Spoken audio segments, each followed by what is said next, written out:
और प्रकृति जो बदला लेती है वो हम कभी नहीं ले सकते। मंच से मुझे बोलना नहीं चाहिए, कई लोगों के शायद हृदय को बुरी लगे ये बात, पर प्राकृतिक बदला कैसा होता है पता है? आने वाली पीढ़ी की बुद्धि विकृत हो जाएगी, बुद्धि नाश हो जाएगी। आपके द्वारा कमाया गया धन, आपके द्वारा कमाई गई इज्जत, आपके द्वारा कमाया गया जो कुछ भी है सबका नाश करने लगेंगे, आपकी बिल्कुल नहीं सुनेंगे। बच्चे आपके हाथ से चले जाएंगे, आप उनकी भली की बात कहोगे, आपको वो दुश्मन की तरह देखने लगेंगे। ये प्रकृति का बदला है। इसलिए हमारी एक बात वो लोग सुने जो आए दिन लोगों के साथ गलतियां करते रहते हैं। अगर सामने वाला आपको क्षमा कर रहा है तो डरिए, क्योंकि क्षमा बहुत बड़ा दंड है, वो आपके पूरे वंश पर आ सकता है। इसलिए कोई नाराज हो जाए, आप कुछ गलती करो और वो सामने वाला क्षमा कर रहा हो तो उसके पैर पकड़ो, नहीं 2-4 बात बोल दे मेरे को, थोड़ा तू सुना दे भाई, मेरे से गलती हो गई, तुम मुझको क्षमा मत करो, तुम बोल दो, कुछ मेरे को सुना दो, 2-4 बातें कुछ कह दो।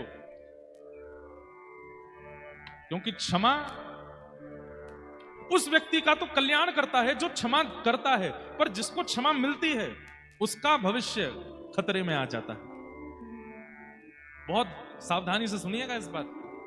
हमारे भारत में उड़ीसा बंगाल प्रांत में एक अद्भुत आचार्य हुए, उनका नाम था श्री जयदेव महाप्रभु, जिन्होंने गीत गोविंद की रचना की।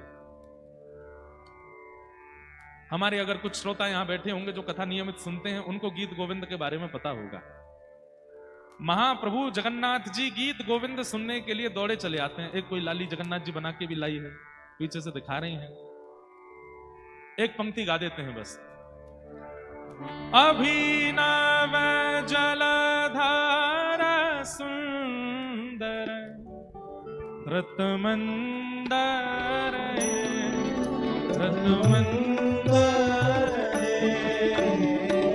श्रीमुख चंद्र चकोर जय जय देव हरे।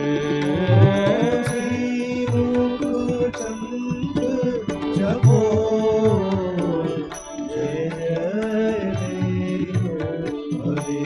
हे श्री राधा मुख चंद्र चकोर जय जय देव हरे। श्री राधा मुख चंद्र चकोर जय जय देव। जिन लोगों ने इस बारे में पहली बार सुना होगा, कटनी के लोग, हमारी आपसे प्रार्थना है, श्री जयदेव महाप्रभु द्वारा विरचित गीत गोविंद, और गीत गोविंद तो बहुत कठिन है पूरा, अनेक अष्टपदियां हैं, उनमें से ये वाली अष्टपदी जो अभी हमने एक पंक्ति गाई है, इसका अगर आपने नियमित पाठ करना शुरू कर दिया तो भक्तमाल जी में नाभा जी कहते हैं, ता सुनवे राधा रमण अवश्य पधारे। ठाकुर जी अवश्य सुनने के लिए। हमने एक पंक्ति गाई, जगन्नाथ महाप्रभु यहां आ ही गए होंगे, इतने में इतना प्रिय है उनको। प्रसंग आता है कि जगन्नाथपुरी में एक माली की बेटी को याद हो गया गीत गोविंद, और वो माली की बेटी अपने बगीचा में जब बैगन तोड़ने के लिए जाती थी तब गाती थी, भैया हेलीकॉप्टर नेक देर नीचे ही कर दो, थोड़ी देर बाद नहीं तो कोई लटक के आते सागर पहुंच जाएगा, नेक देर या विश्राम दे दो, थोड़ी देर बाद उड़ा लियो। क्या बता रहा था मैं? हाँ, तो एक माली की बेटी थी जगन्नाथपुरी में, उसको गीत गोविंद याद हो गया। उसने कहीं कथा में सुना कि गीत गोविंद का पाठ करने से ठाकुर जी संग संग रहते हैं, तो उसने गीत गोविंद याद कर लिया, और अब वो जब भी अपने बगीचे में जाती तो वहां बैगन तोड़ते समय गाती थी, श्रित कामला कुच मंडल धृत कुंडल धृत कुंडल कलित ललित बनुमान जय जय देव। महाप्रभु जगन्नाथ जी मंदिर से ऐसे दौड़ करके जाते, किसी को दिखाई नहीं देते, और वो बैगन के बगीचा में भीतर बैगन तोड़ने के लिए जाती, कांटों के लगे हुए सुंदर झाड़, उनके नीचे से वो तो निकल जाती और विशाल स्वरूप महाप्रभु जगन्नाथ जी का अब गीत गोविंद सुनने के लिए जा रहे हैं। अब जैसे ही वो उस झाड़ में प्रवेश करें, कहीं ठाकुर जी के कांटे से यहाँ पर चीरा लग जाए, कहीं से ठाकुर जी के वस्त्र फट गए, कहीं से ठाकुर जी की धोती उधर गई, सब मालाएं वालाएं टूट करके गिर पड़ी। और जैसे ही गीत गोविंद विश्राम हुआ, ठाकुर जी लौट करके मंदिर आए। मंदिर आकर के जैसे ही खड़े भये, पुजारियों ने जाकर के देखा महाप्रभु जगन्नाथ जी के वस्त्र फटे हुए हैं। ठाकुर जी, ये आपके वस्त्र उधर कैसे गए? सुभद्रा जी के वस्त्र ठीक हैं, बलराम जी के वस्त्र ठीक हैं, आपके वस्त्र कैसे फट गए? कोई चूहा आ गया हो क्या यहाँ पे?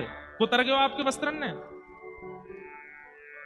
जगन्नाथ महाप्रभु बोले नहीं नहीं, कोई चूहा हुआ नहीं आया है। तो फिर वस्त्र कैसे फटे आपके? ठाकुर जी बोले मोकू गीत गोविंद बहुत प्रिय लगे। और एक माली की छोरी वो अपने बगीचा में बैठ करके बैगन तोड़ते भये, पुष्प तोड़ते भये गीत गोविंद गावे। वाके स्वर्प में ऐसो रीझ करके दौड़ के जाऊं, अब छोटे छोटे कुंजन में वो तो प्रवेश कर जाए, मेरा विशाल शरीर है, कांटे लग जाएं, वस्त्र फट जाएं, या मेरे वस्त्र उधर गए। पुजारी जी को इतना प्रिय लगा ठाकुर जी का, आपको गीत गोविंद इतना प्रिय है? बोले हाँ। माली की लाली को बुलाया और उसको कह दिया, अब से तुम बगीचा में बैठ करके नहीं गाना, तो तुमको हम अधिकार देते हैं, तुम गर्भगृह के मुख्य देहरी पर बैठ करके यहां बैठ के जगन्नाथ जी को गीत गोविंद सुनाओ, नहीं तो ये तो दौड़ के वहीं चले आएंगे। तब से हमने भी अपने श्रोताओं को यह नियम दिया है कि गीत गोविंद का पाठ जब भी करना है बैठ करके करना है। चलते फिरते उठते बैठते खाते पीते हंसते सोते जागते अगर आप करोगे तो ठाकुर जी आ जाते हैं सुनने के लिए, और कहीं ठाकुर जी को दिक्कत ना हो। और जब भी गीत गोविंद करना है एक स्वच्छ आसन लगा करके करना है कि ठाकुर जी आप आके इस पर विराजो, हम आपको गीत गोविंद सुनाते हैं। इतना प्रिय है महाप्रभु जगन्नाथ जी को। उस काल में कोई मौलवी थे, उनका एक हिंदू पंडित भक्त था, मित्र था। तो मौलवी जी और वो पंडित जी दोनों मित्र थे आपस में। तो एक दिन मौलवी जी बोले, तुम्हारे भगवान को मैं देखना चाहूं तो कैसे देख सकता हूं? तुम्हारे पूरे शास्त्र पुराणों में ऐसी कोई बात है जिसका मैं पाठ करूं और तुम्हारे भगवान प्रकट हो जाएं? तो पंडित जी ने उनको गीत गोविंद दे दिया। बोले जयदेव महाप्रभु के द्वारा लिखा गया गीत गोविंद महाकाव्य, इसको ठाकुर जी ने वरदान दिया है कि जो गाएगा मैं उसके पास आ ही जाऊंगा। ये विचार नहीं करूंगा कि उसने कितने पाप किए हैं, उसने कितनी गलतियां करी हैं, बस वो शुद्ध मन से शुद्ध भाव से गाएगा, मैं पहुंच जाऊंगा। तो आपसे हमारा निवेदन है, 1 महीना के लिए आप जो भक्ष भक्ष खाते हो सब चीज छोड़ छाड़ दो और गीत गोविंद का नित्य पाठ करो, आसन लगा करके करना, हमारे ठाकुर जी आएंगे।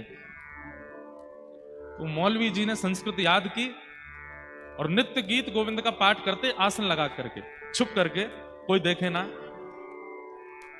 1 दिन 2 दिन 10 दिन 15 दिन 20 दिन निकल गए। अब तो गीत गोविंद उनको याद हो गया। एक दिन बड़ी जल्दी में कहीं निकलना था उनको, मन में सोचने लगे पाठ कैसे करूं, आज का पाठ तो रह जाएगा। तो मन में उन्होंने विचार किया कोई बात नहीं, घोड़ा पे बैठ करके और घोड़ा हाँकते हाँकते गीत गोविंद बोलूंगा। जैसे ही घोड़ा पे बैठे घोड़ा हाँकने लगे और बस गीत गोविंद का पाठ शुरू किया। इतने में क्या देखते हैं कि उनके घोड़े के आगे छोटा सा बालक, घुंघराले केश, नील वर्ण की कांति, और उल्टा दौड़ रहा है, पीछे की तरफ दौड़ रहा है भुजा उठा करके। मौलवी जी ने तुरंत घोड़ा रोका, उतर करके नीचे आए। अरे बालक, इतनी गति से तुम उल्टे कैसे दौड़ रहे हो और तुम दौड़ क्यों रहे हो, क्या बात है? तो ठाकुर जी कमर पे हाथ धर के बोले, रोज तो मेरे काजे आसन लगावे, आज आसन नहीं लगाए हो, घोड़ा पे बैठ के गा रो है, अब मेरे तो सुनवे को मन हो तो मैं कहा करूं, दौड़ दौड़ के सुन रहा हूं। ये सुनते ही जयदेव महाप्रभु, उस मौलवी के तो नेत्रों में आंसू आ गए, ठाकुर जी के चरणों में गिर गया। बोले भगवान आज दर्शन हो गए आपके, मैंने कहा था कि मुझे आपके भगवान देखने, आप ही हो? बोले हाँ हम ही हैं। तब से उन मौलवी जी ने नियम कर लिया, नित्य गाते थे गीत गोविंद। तो ऐसा गीत गोविंद महाकाव्य लिखने वाले श्री जयदेव महाप्रभु, बंगाल का उनका जन्म।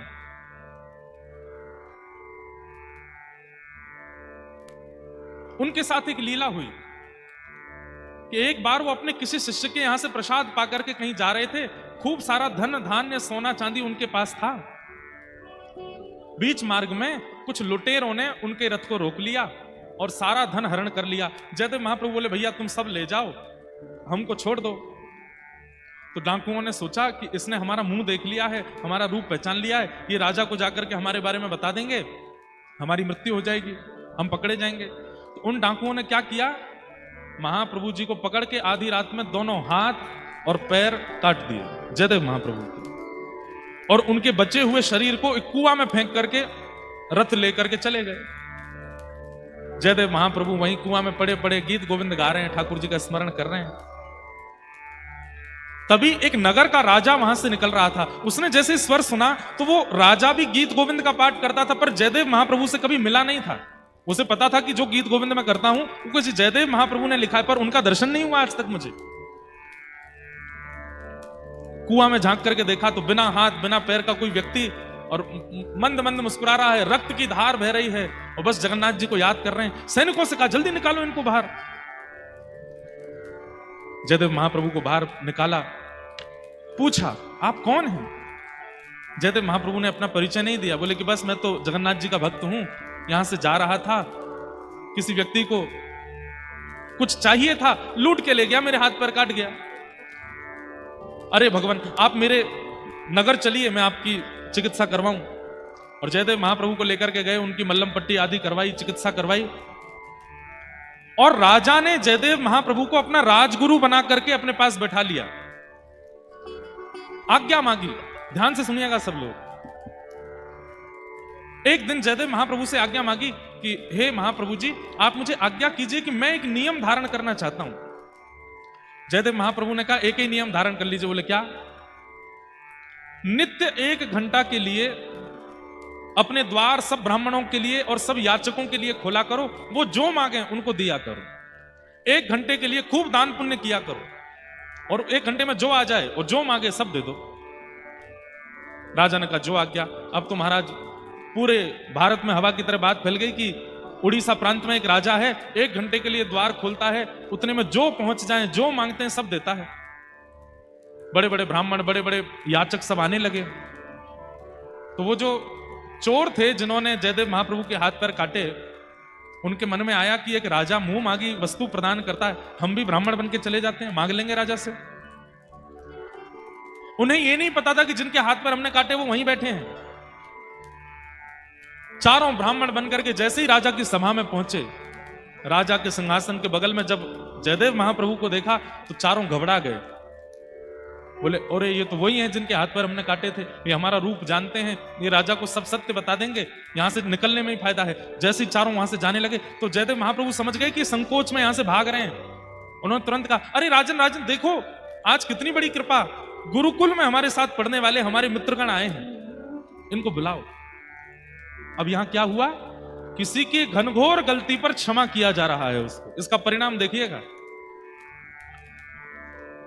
जयदेव महाप्रभु ने क्या कहा? ये तो हमारे बचपन के मित्र हैं, सखा हैं, अरे इनको बुलाइए। जैसे ही सुना हमारे गुरुदेव के मित्र हैं तो राजा तो आसन से खड़ा हो गया, खूब सत्कार करने लगा, स्वागत करने लगा। उन चोरों को पकड़ करके भीतर लाए, मुंह मांगी दक्षिणा, मुंह मांगी वस्तु, मुंह मांगा प्रसाद उनको प्रदान किया। और राजा बार बार चरण पकड़े, आप मेरे गुरुदेव के सखा हैं तो मेरे भी गुरु हैं, मैं आपको प्रणाम करता हूं। वो डाकू चोर सब सोचने लगे, बोले कि ये जयदेव महाप्रभु, इनके हमने हाथ पैर काट दिए और ये हमारा इतना सम्मान करवा रहे हैं। चलो अच्छा है, इतनी सामग्री इतना धन धान्य दिया।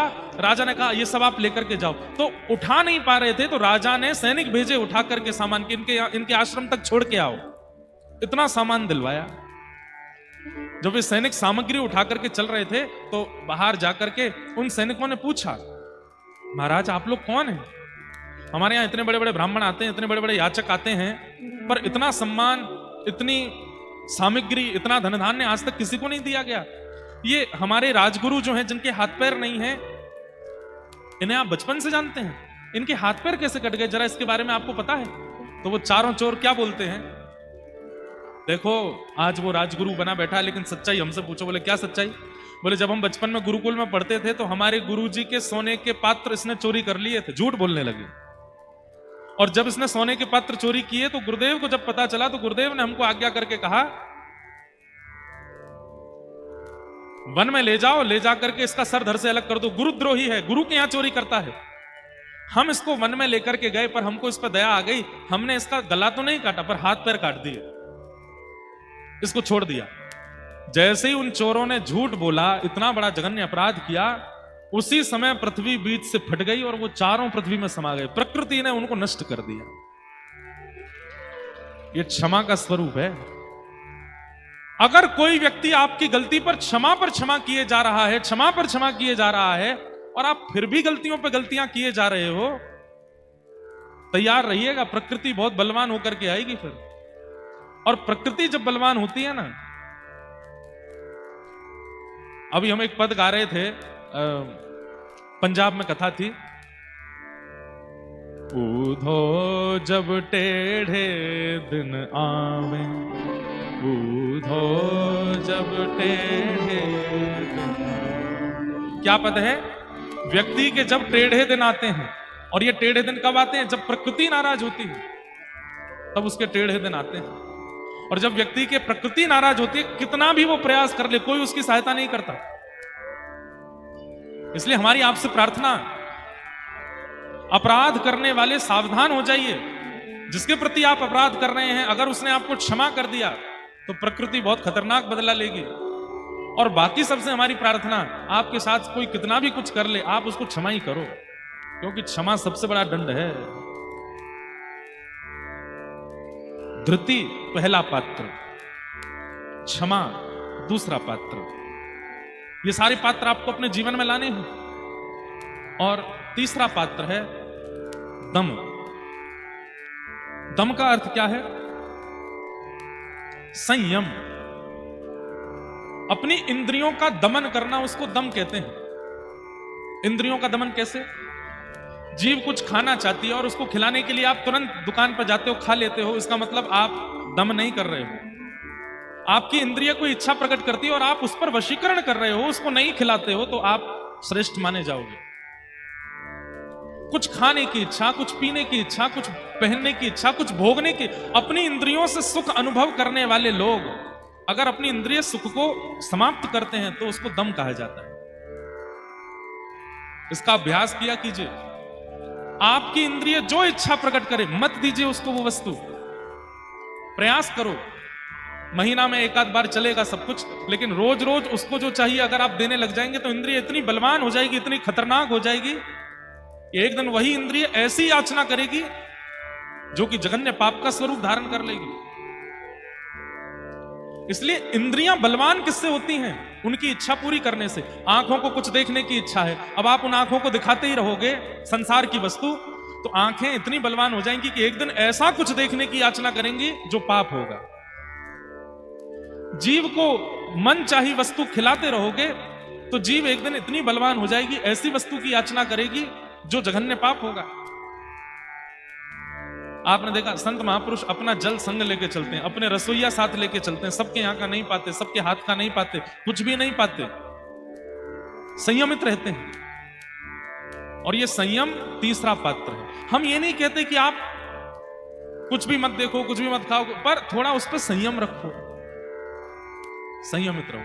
हमारे व्रज में, हमारे वृंदावन में तो संत जन कैसे प्रसाद पाते हैं? सब लोग ध्यान से इधर देखो, मधुकरी पाते हैं। ब्रजवासियों के यहाँ जाएंगे और ब्रजवासियों के यहाँ जाकर के द्वार पर खड़े होकर के जितनी देर में गाय का दोहन होता उतनी देर खड़े होते हैं, 6.5 मिनट बस। और 6.5 मिनट खड़े होकर के कीर्तन करेंगे, सीताराम सीताराम, राधे श्याम राधे श्याम। अगर घर वाले कुछ प्रसाद दे देंगे, मधुकरी दे देंगे तो पाएंगे, नहीं तो वहां से चले जाएंगे। एक उनके पास में बर्तन होता है, उसी में दाल, उसी में सब्जी, उसी में साग, उसी में भाजी, उसी में रायता, सब एक हर घर से भरवा लाते हैं और ब्रजवासियों की मधुकरी पाते हैं। हम यम की बात कर रहे हैं। ब्रजवासी और वृंदावन में रहकर भजन करने वाले महापुरुष आज भी रसोई नहीं बनवाते, ब्रजवासियों के यहां मांग करके पाते हैं। और एक बात आपको बताएं, कितने भी अनुष्ठान कर लो, कितने भी साधन कर लो, कितने भी नाम कर लो, कितनी भी परिक्रमा लगा लो, ब्रजवासियों के यहां से मधुकरी पाने के बाद जब आप यमुना तट पर बैठ करके ध्यान लगाने बैठोगे तो आपके चित्त में निश्चित श्यामा श्याम प्रकट हो जाएंगे। ये ब्रजवासियों की मधुकरी की ऐसी उज्जवलता है, श्रेष्ठता है। अगर व्यक्ति को केवल स्वार्थ के लिए भक्ति करनी है तो वो दम ना करे। दम का मतलब समझे ना, इंद्रियों पर निग्रह। स्वार्थ के लिए अगर ठाकुर जी का भजन करता है तो दम ना करे। अपनी इंद्रियों को जो खाना चाहती हैं खिलावे, जो पहनना चाहती हैं पिलावे, जो पहनना चाहती पहनावे। लेकिन अगर भगवत दर्शन की कामना चित्त में है तो अपने जीवन में यम दम जरूर लेकर के आओ। इंद्रियों को उनकी ज्यादा इच्छाएं पूरी मत कराओ। सब लोग बिल्कुल सावधानी से बैठो, इधर देखिए। अगर मन पक्का कर चुके हैं कि हमें ठाकुर जी का अनुभव करना है, ठाकुर जी की कृपा का अनुभव करना है, एक बार प्राण निकलने से पूर्व ठाकुर जी का साक्षात्कार करना है। आप महादेव के उपासक हैं, आप शक्ति के उपासक हैं, आप ठाकुर जी के उपासक हैं, आप जो भी हैं, आपको अपने चित्त में इंद्रिय निग्रह तो लाना पड़ेगा। हमारे पूज्य पिताजी महाराज एक भाव गाते हैं, देखना इंद्रियों के ना घोड़े भगे, इनमें हरदम जो संयम के कोड़े पड़े, अपने रथ को सुमार्ग लगाते चलो, कृष्ण गोविंद गोपाल गाते चलो। सुख में फूलो मती, दुख में भूलो मती, प्राण जाए मगर नाम भूलो मती, काम की वासना को मिटाते चलो, कृष्ण गोविंद गोपाल गाते चलो। भगवत प्राप्त करने वाला जो होगा उसकी इंद्रियां उसके वश में होंगी। और इंद्रियों में 10 इंद्रियां आती हैं, आंख, नाक, जीव, कान, त्वचा, हाथ, पैर, मुख और 2 गुप्त इंद्रिय। परंतु हमारे शास्त्रों ने एक बात कही है कि जितम सर्वम जिते रसे, आप सारी इंद्रियों को जीत सकते हो अगर आपने अपनी रसना को जीत लिया। रसना मतलब जिह्वा। और यही नहीं जीती जाती। व्यक्ति सब पर विजय प्राप्त कर लेता है लेकिन अपनी जीव को नहीं जीत पाता, और ये रसना ही उससे फिर कुछ ना कुछ ऐसी क्रिया करवा देती है जिसके कारण वो पाप मार्गी होता है। हमारे अंदर पाप प्रविष्ट होने के 3 द्वार हैं, नेत्र, कान और जिह्वा। जैसा खाओ अन्न वैसा होवे मन, जैसे होवे मन वैसी होवे वाणी, जैसे होवे वाणी वैसे होवे विचार, जैसे होवे विचार वैसी होवे क्रिया। तो इसलिए तीसरा पात्र हमको अपने जीवन में क्या लाना है? दम, यानी कि इंद्रियों पर निग्रह। अब चौथा पात्र आता है अस्तेयम। अस्तेयम मतलब चोरी ना करना। आप कहोगे महाराज जी ये पात्र तो हमारे पास है, हम तो चोरी करते ही नहीं कभी भी, हम तो कभी कुछ चुराते ही नहीं। यहां पर चोरी का मतलब केवल यही नहीं होता कि आप किसी के धन को चुराओ या किसी वस्तु को चुराओ या किसी वस्तु का हरण करो। चोरी बहुत प्रकार की होती है। एक चोरी बताएं, आपने कुछ बहुत बड़ा काम किया, सब लोगों ने आपकी प्रशंसा की, भैया आपने बहुत बढ़िया काम किया और इससे इतने लोगों का लाभ हो गया, और आपने उसका पूरा श्रेय अपने ऊपर ले लिया। वास्तविकता तो यह है कि भैया नेक बात मत करो, नेक चर्चा मत करो मंच पे। वास्तविकता तो यह है कि ठाकुर जी अगर कृपा नहीं करें तो फिर कुछ भी नहीं हो सकता। लोग गाते हैं श्री राम जी हमारे सब काम कर रहे हैं, सब काम हमारे ठाकुर जी कर रहे हैं, लेकिन जैसे ही श्रेय देने की बारी आती है तो सबको लगता है कि हमारा नाम बोला जाए कि हमने ऐसा किया, हमने ऐसा करवाया, हमारे द्वारा यह क्रिया की गई। यह श्रेय का लेना यह भी एक चोरी है। क्रेडिट्स लेने के लिए कई लोग आगे आ जाते हैं। सब्जी बहुत अच्छी बनी आज घर में, तो फिर एक बहन बोलेगी नमक तो मैंने डाला था उसमें, उसी से तो स्वाद आया। ये एक तो सामान्य बात है, इसमें कोई पाप नहीं है, ये तो सामान्य बात है। भाई बोलेगा सब्जी तो मैं ही लेके आया था, मां बताएगी आइडिया तो मेरा ही था कि मैंने ही कहा था ये वाली सब्जी बनाओ। हम अब ये तो एक सामान्य बात है, इसमें कोई पाप नहीं। पर संसारी क्रियाओं में भी लोग श्रेय लेना चाहते हैं, हर वस्तु का, हर भाव का।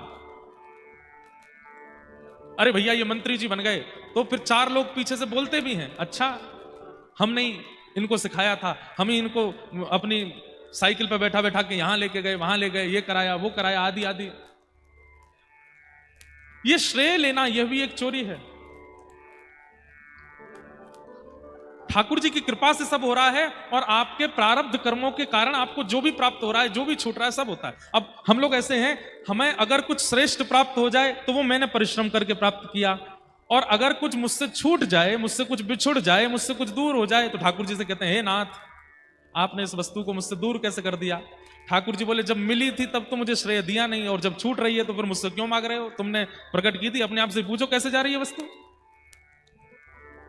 इसलिए हर विषय वस्तु का श्रेय ठीक है आपने किया, पर हर बार मन में विचार करो ठाकुर जी की कृपा थी इसलिए हुआ, नहीं तो ये संभव नहीं था। और एक बात आपको सत्य बताएं, जीवन में हर श्रेष्ठता को प्राप्त करने वाला व्यक्ति एक दिन ये सोचता जरूर है कि मैं इस लायक था जहां मैं हूं। हमारे मन में कई बार बात आ जाती है, हम वक्ता बन गए, हम कथा सुनाते हैं, इतने सारे बालक कथा सुनते हैं, इतने सारे बालक कथा सुनकर के भक्ति मार्ग को प्राप्त कर रहे हैं। कभी कभी स्वयं से प्रश्न आ जाता है, हम इस लायक थे कि हम व्यासपीठ पर बैठे, हम इस लायक थे कि ये हमको पूजें, हम इस लायक थे कि ये हमको माला पहनाएं, ये हमें योग्यता प्रदान करें। इसका मतलब क्या है, हर व्यक्ति जानता है कि मैं इस लायक नहीं था, लेकिन फिर भी हंसता हंसता सारा श्रेय लेता रहता है। हाँ माला पहना दीजिए, सॉल पहना दीजिए, हमारा सम्मान कर दीजिए, हमें श्रेष्ठ बताइए, हमारे बारे में 10 बात अच्छी बोलिए। ये चोरी है। कल भी पीतांबरी वाली तितली जी आई थी, आज भी आई। हमें तो लगता है कि आचार्य ही, दद्दा जी ही आते हैं, सब देखने आते हैं और व्यासपीठ की परिक्रमा लगा करके ही जाएंगे।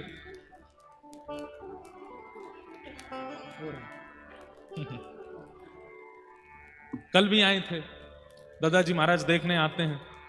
कितने लोग भोजन करने के लिए आए हैं, बस कितने लोग केवल मेला में घूमने आए हैं, कितने लोग केवल देखने आए हैं क्या चल रहा है, बवाल देख के आते हैं, और कितने लोग सुनने आए हैं, सबको देखने आते हैं।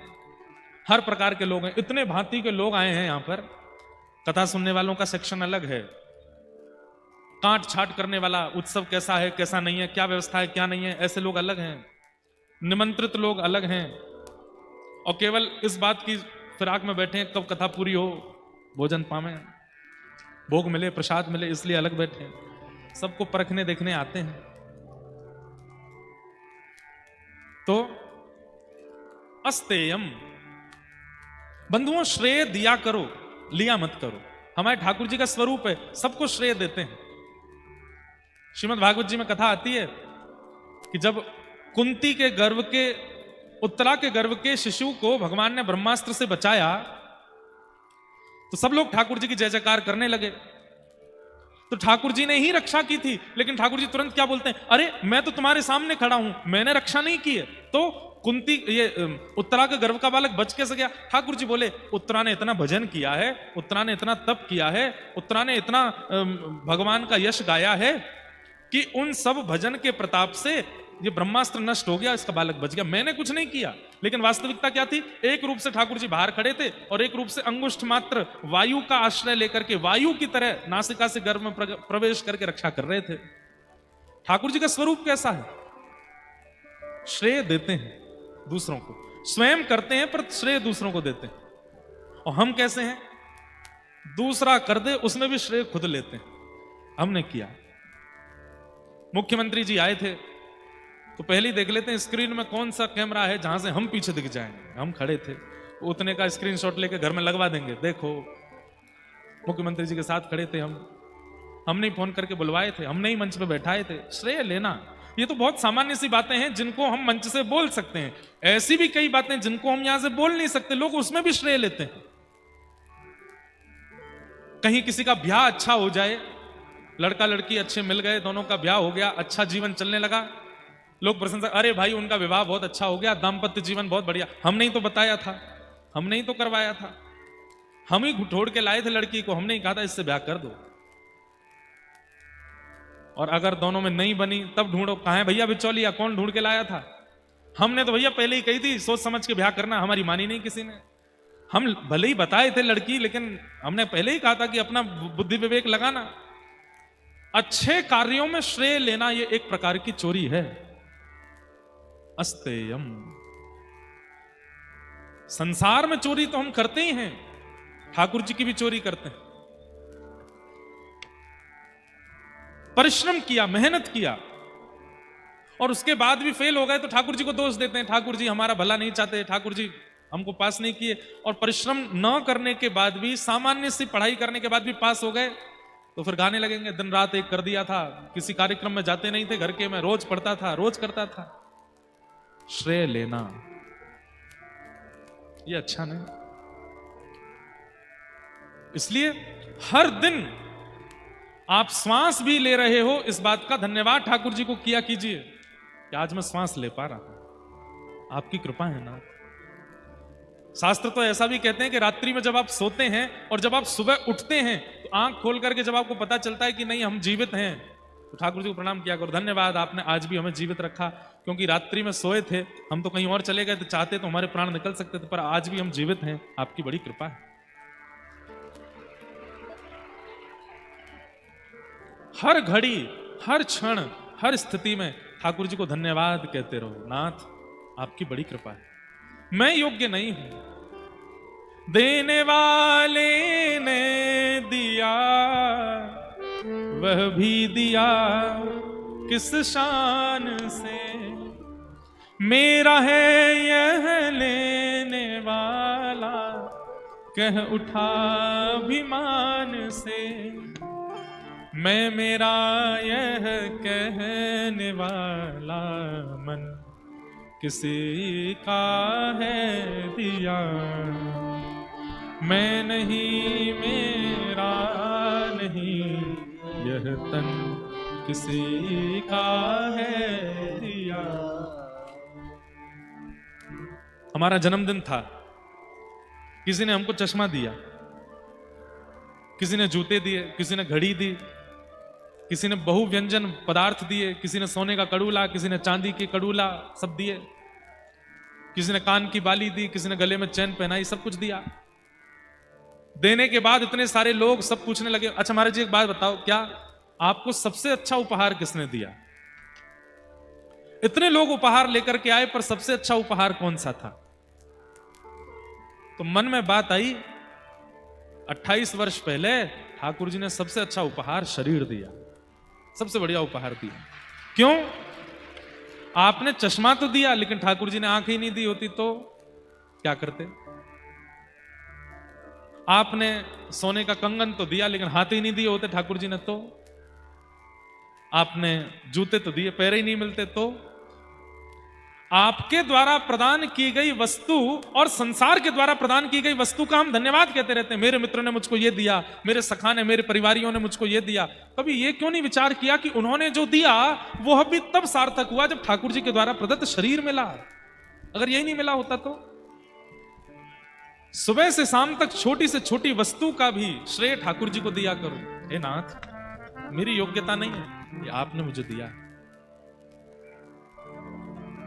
अस्तेयम, चोरी ना करना, एक प्रकार की चोरी यह है। दूसरी चोरी क्या है?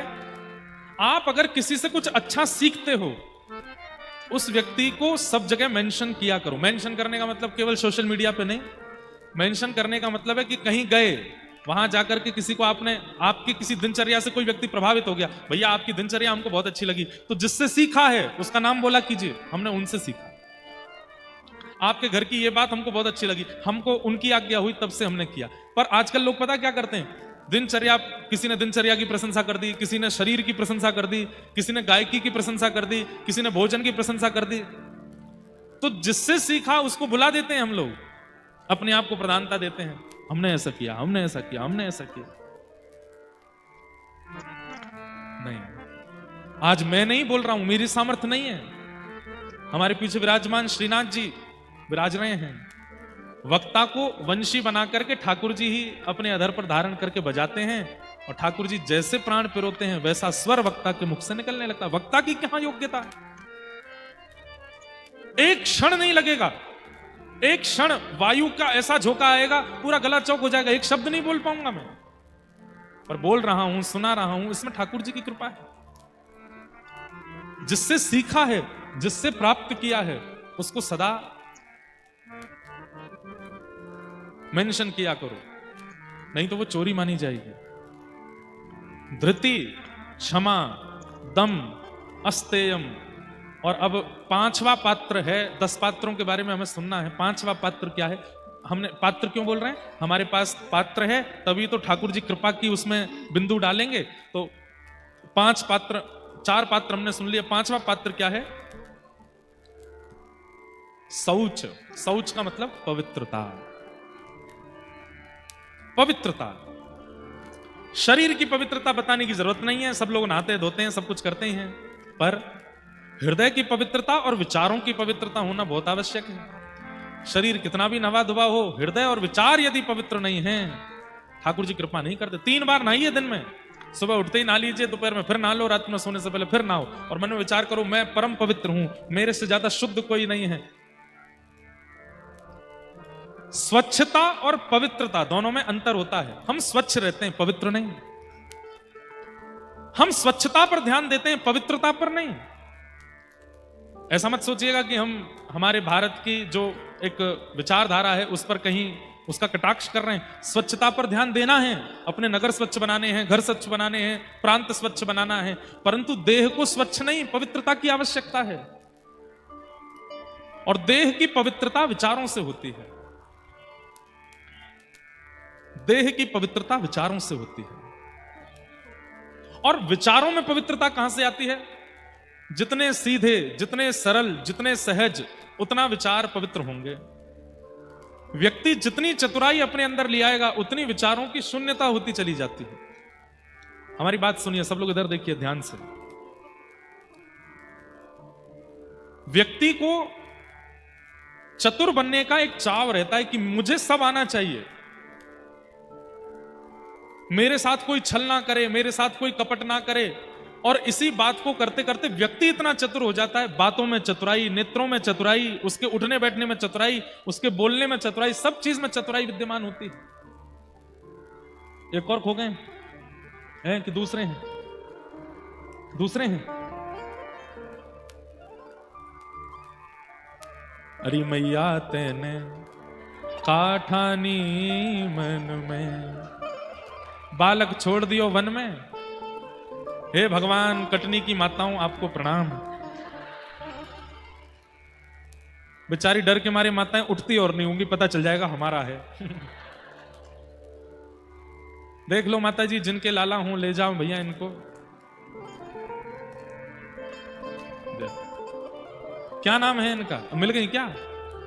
ओह मिल गई, मिल गई, बधाई हो लाला। तुम नहीं खोए थे, माता जी खो गई थी। जितने भी बालक चित्र बना के लाए हैं, कोई ठाकुर जी का, कोई कुछ लेके आए हैं, हमारी प्रार्थना जो भी यहाँ कार्यकर्ता आगे हैं वो सबसे 2-3 लोग मिलकर के सबसे वो सामग्री लेकर के मंच तक पहुंचवा देंगे, हम सबकी सामग्री स्वीकार करेंगे। तो रख लीजिए। आज परम पूजनीय प्रातस्मरणीय हमारे जीयर स्वामी मठ जगन्नाथपुरी के परम पूजनीय महाराज श्री, हमारे गुरुदेव, जिनकी कृपा से ये परंपरा हमारे पूज्य पिताजी की और हमारी चल रही है, ऐसी परंपरा के वर्तमान संवाहक परम पूजनीय प्रातस्मरणीय श्री इंदिरा रमणाचार्य जी महाराज आज कृपा करके हमारे मध्य पधारे हैं। महाराज जी की ही कृपा सानिध्य में आगामी 31 जनवरी से और 7 दिनों तक यहाँ कटनी में फिर से भागवत की कथा होगी। अभी तो 3 दिन के लिए आए हैं, तब सप्ताह कथा का यहाँ क्रम होने वाला है। आप सब लोग उसमें भी जरूर जरूर पधारिएगा। और कितनी बढ़िया तिथि है। अभी भी हल्की हल्की ठंड प्रारंभ हो गई है और तब भी हल्की हल्की ठंड ही रहेगी। ऐसे दोनों मौसमों में कटनी आगमन होगा आप सबके बीच में। खूब प्रेम से आप सब लोग आनंद लीजिएगा कथा रस का। तो हम निवेदन कर रहे थे अस्तेयम, और उसके बाद शौच यानी कि पवित्रता। देह का पवित्र होना कई बार आवश्यक नहीं होता, मानसिकता का पवित्र होना, विचारों का पवित्र होना बहुत आवश्यक है। सब लोग विराज जाओ, बहुत सावधानी से सुनो। थोड़ी देर और कथा का क्रम हम करेंगे, उसके बाद फिर कथा को विश्राम की ओर ले चलेंगे।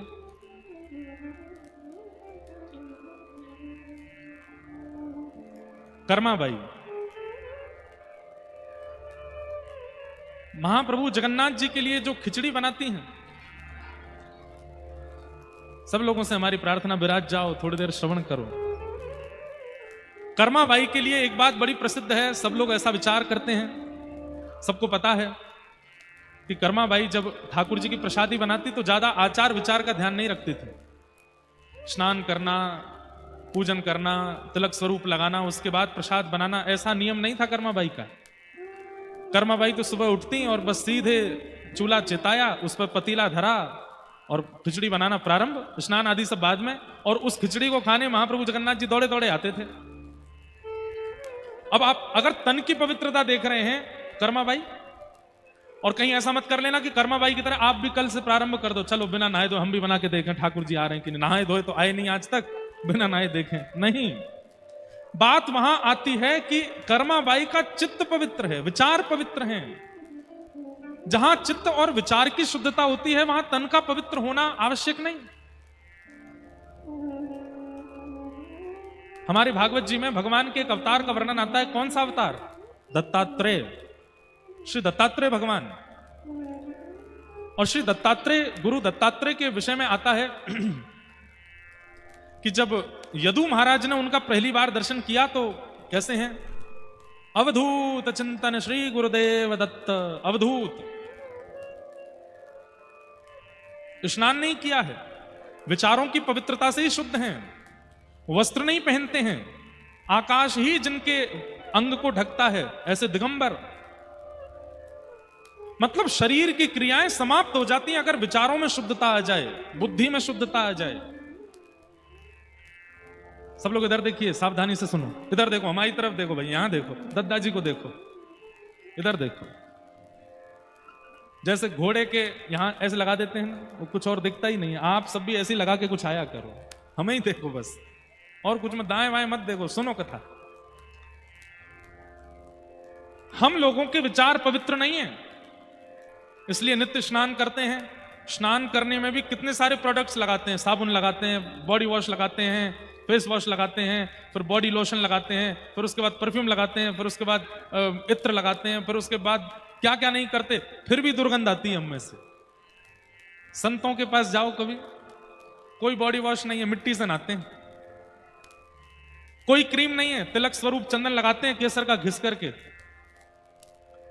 और संतों के रूप माधुर्य का, और वस्त्र, दो ही वस्त्र हैं, चार ही वस्त्र हैं, उन्हीं को बार बार कभी कभी पहन लेते हैं। एक वस्त्र पहना, एक धो दिया, अगले दिन दूसरा पहन लिया, उसको पहले वाले को धो दिया, चार जोड़ी वस्त्रों में अपना जीवन व्यतीत कर देते हैं।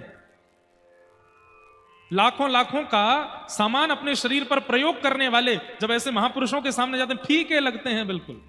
उन महापुरुषों के रूप के आगे, उनके तेज के आगे। हमारे महाराज जी विराजमान हैं व्यास मंच पर, आप दर्शन करो, कैसा रूप तेज। दद्दाजी का स्वरूप देखो, कैसा रूप तेज, किसी प्रकार का कोई प्रोडक्ट नहीं लगाया होगा। हमारे भारत के संतों का दर्शन करो, कभी हमारे रमन रीति वाले पूज्य महाराज जी श्री व्रजमंडल के, जिनको नंद बाबा कहते हैं, ऐसे हमारे परम पूजनीय प्रातस्मरणीय श्री गुरु शरणानंद जी महाराज, कभी उनका रूप देखो, सामान्य सी पोशाक, और एक ही पोशाक में, जब से मैंने होश संभाला आज तक वैसे ही देखा उनको, कभी वेरिएशन नहीं लाते अपने पोशाक में, वैसे ही पोशाक है। उनका रूप देखो, ये सफेद दाढ़ी, ऐसी पाग पहनते हैं, त्रिपुंड लगाते हैं, उनका तेज, कभी कभी ऐसा लगता है कि मानो दूसरा सूर्य चलता आ रहा हो। हमारे मलुकपीठ वाले पूज्य महाराज जी, उनका रूप देखो, उनके रूप का तेज देखो। हमारे रमन रीति वाले महाराज जी, मलुकपीठ वाले महाराज जी से सब अवगत हैं, पर उनसे भी ज्यादा अवगत लोग प्रेमानंद जी महाराज से, उनका रूप देखो। क्या लगाते हैं? मुख पे कोई क्रीम लगाते हैं ना, वही दाढ़ी है, वही जटा है, वही पीले वस्त्र हैं, व्रज की रज है और पीलो चंदन है, पीलो चंदन लगा में, व्रज रज लगा में, वही एक स्वरूप है उनका, उसी में ही रहते हैं 24 घंटा। लाखों लाखों का पलस्तर मुख पे करने वाले बड़े बड़े एक्टर भी नाक रगड़ते मिलते हैं उनके आगे। हमारी बात को अन्यथा मत लेना, लेकिन उनके रूप के आगे कैसे फीके लगते हैं सब। वह रूप का लावण्य, ये कैसे प्रकट हो गया? क्योंकि तन की पवित्रता बाद का विषय है, चित्त, स्वभाव और हृदय की पवित्रता है। इसलिए संसार के किसी भी प्रकार के पदार्थ की आवश्यकता नहीं है सुगंधित करने के लिए, आकर्षित करने के लिए, प्रभावशाली बनने के लिए।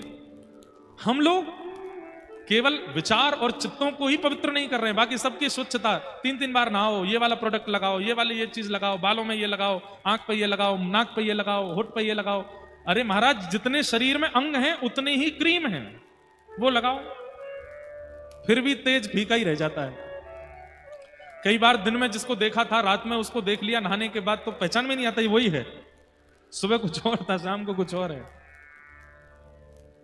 हमें ऐसा लगता है। अब ये तो देखो प्रसिद्ध संतों की बात है, हम आपको सत्य बता रहे हैं। ऐसे ऐसे महापुरुष जिनको कोई नहीं जानता, उनका दर्शन किया, उनके हाथ स्पर्श किए तो ऐसा लगा 4 महीने का बालक होता है ना, 5-6 महीने का बालक कितना कोमल होता है, उसका हाथ देखो, उसके गाल देखो, उसका ऐसे हाथ पकड़ो, ऐसा लगेगा रुई पकड़ रहे हैं क्या। क्यों?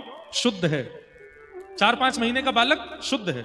मदाल सा कहती है, शुद्धोसी मुक्तोसी निरंजनोसी संसार मायाम परिवर्जितोसी। वो बालक शुद्ध है, वो बालक मुक्त है। जन्म लेते ही उसको ये इच्छा नहीं है कि मेरा सम्मान करो, उसको इस बात से फर्क नहीं पड़ता कि मेरे पिताजी धनवान हैं कि गरीब हैं, उसको इस बात से फर्क नहीं पड़ता कि मुझे गोद में लेने वाला व्यक्ति मुझे प्रेम कर रहा है कि मुझे दुत्कार रहा है। वो सबके प्रति एक रस रहता है, शुद्ध है, मुक्त है। और पयोवृत्ति होता है बालक। कौन होता है? पयोवृत्ति। पयोवृत्ति मतलब जो दूध पी करके रहे उसको पयोवृत्ति कहते हैं। पयोवृत्ति व्रत में रहता है बालक, कितने दिनों तक अन्नप्राशन जब तक नहीं होता, 1-1.5 साल में होता है शायद अन्नप्राशन, 9 महीना में, कितने दिन में होता पता नहीं, कितने 7 महीने में, 6 महीने में अन्नप्राशन हो जाता है। 6 महीना बाद ही जैसे ही बालक की मशीन चालू होती है, 1 साल 1.5 साल का होते होते फिर उसके भी कहीं ना कहीं किसी ना किसी भाव से दुर्गंध की प्राप्ति होनी प्रारंभ हो जाती है।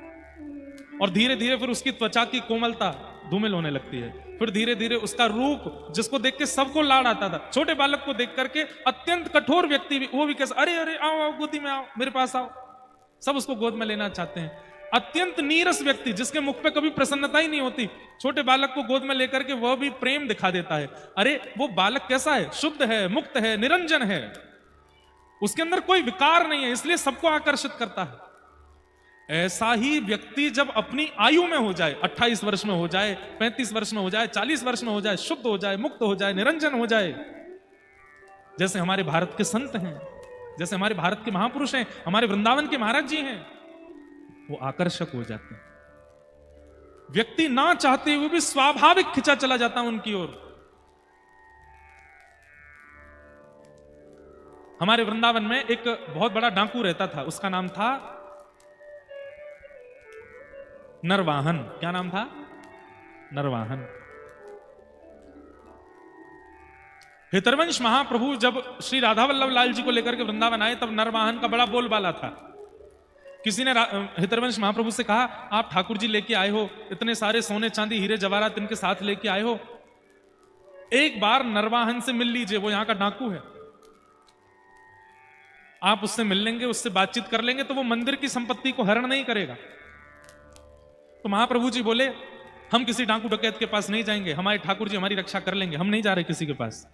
ये बात किसी ने जाके नरवाहन को बता दी कि हितरवंश महाप्रभु तो ऐसे कह रहे हैं, हम किसी डाकू डकैत के पास नहीं जाएंगे, उसको गरज पड़े तो वो आ जाए।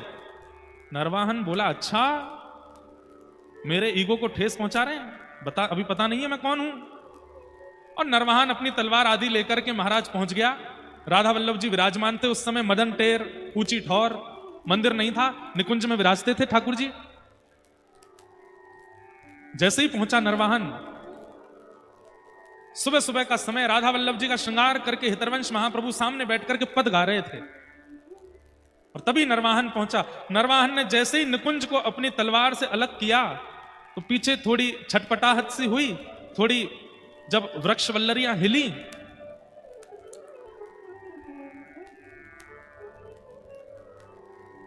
कभी कभी मन होता है हम कान बंद करके कथा सुनाएं आंख भी बंद कर लें, कान भी बंद कर लें, फिर सुनाएं। मन में तो छवि दिख जाती है, लेकिन फिर ऐसी आवाज आती है कि सब टूट जाता है। तो क्या बता रहा था मैं? हाँ, तो नरवाहन पहुंचा और जैसे ही उसने उन निकुंजों को अलग किया, सामने राधा वल्लभ लाल जी की झांकी देखी। अब देखिए, राधा वल्लभ जी का स्वरूप देख करके उसके चित्त पर तनिक फर्क तो पड़ा। उसके मन में आया, अरे बड़े सुंदर हैं, लेकिन सामने जो हितरवंश महाप्रभु बैठे हैं उनका रूप नहीं दिखा था। तो नरवाहन के मन में आया, ये कौन है जो सामने बैठे हैं? तो किसी ने कहा यही हितरवंश महाप्रभु हैं जो कह रहे थे हम किसी डाकू डकैत के पास नहीं जाएंगे, नरवाहन को बस चले तो वो आ जाए। अच्छा, इतने में ही हितरवंश महाप्रभु का पीछे मुड़ के देखना हुआ। तो कहते हैं इतना मुख ही पीछे किया था, इतना अंग ही नरवाहन ने देखा, और जैसे ही देखा हाथ से तलवार छूट गई, हाथ पार कंपायमान होने लगे, मुख में शब्द प्रकट होने लगे, श्री राधा श्री राधा श्री राधा श्री राधा श्री राधा। और बस रूप लावण्य देख करके वो आनंदित हो गया।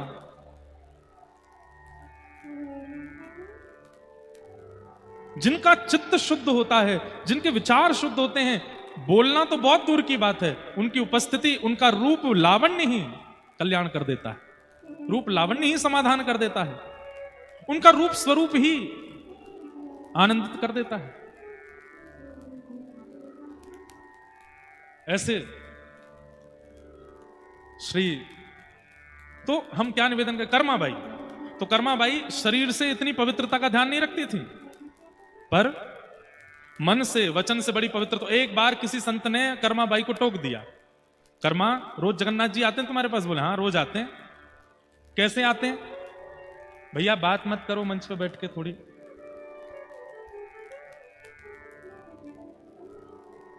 तो क्या बता रहा था? हाँ कर्मा, बस ये कथा सुना कि हम विश्राम देंगे। तो कर्माबाई से किसी ने कह दिया, कर्मा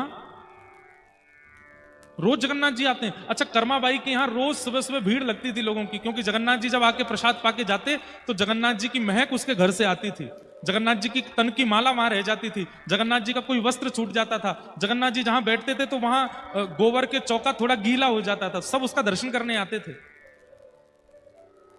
कभी तुलसी पत्र, कभी पुष्पों की माला, सब पड़ी मिलती। तो एक बार एक संत आए, उन्होंने जब दर्शन किया तो बोले, कर्माबाई हमको बड़ा आनंद आया, हमको अनुभव हुआ कि ठाकुर जी यहां आते हैं, पर हमें एक बात पता चली। क्या? आप स्नान नहीं करते प्रसाद बनाने से पहले, आप आचार विचार का ध्यान नहीं रखते। तो कर्माबाई ने हाथ जोड़े, भगवान बचपन से वही आदत बन गई, ठाकुर जी बड़ी जल्दी में रहते हैं तो सुबह सुबह बस जल्दी जल्दी में प्रसाद सिद्ध करके पवा देती हैं। संत बोले, देखो एक बात तुम्हें बताऊं। क्या? ये तुम्हारे पूर्व जन्म के सत्कर्म हैं, जिसके फलस्वरूप ठाकुर जी तुम्हारे यहां प्रसाद पाने आ रहे हैं। जिस दिन वो फल समाप्त हो जाएंगे, जिस दिन वो फल समाप्त हो जाएंगे, ठाकुर जी आना बंद कर देंगे।